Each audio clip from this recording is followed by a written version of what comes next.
abantu bavuza abana, tugiye gusengera abantu bashaka amafaranga.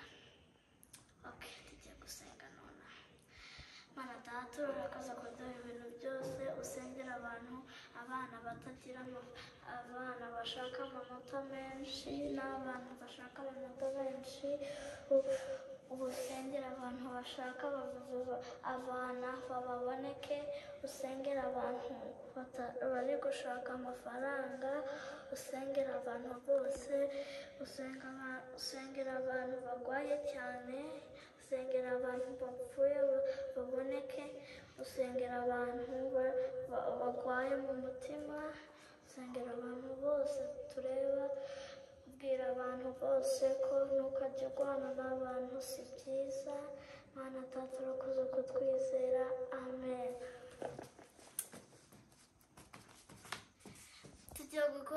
tugiye gukora part 2 yo kusirimba, noneho nidusoza part 2 tugiye gukora part 3 kugira ngo mvuge ubutumwa. Ariko uhimbazwe uhimbazwe uhimbazwe uhimbazwe uhimbazwe mwami uhimbazwe uhimbazwe uhimbazwe uhimbazwe uhimbazwe uhimbazwe mwami uhimbazwe weshimiwe weshimiwe weshimiwe weshimiwe Mungu weshimiwe weshimiwe weshimiwe Jehova Jireh weshimiwe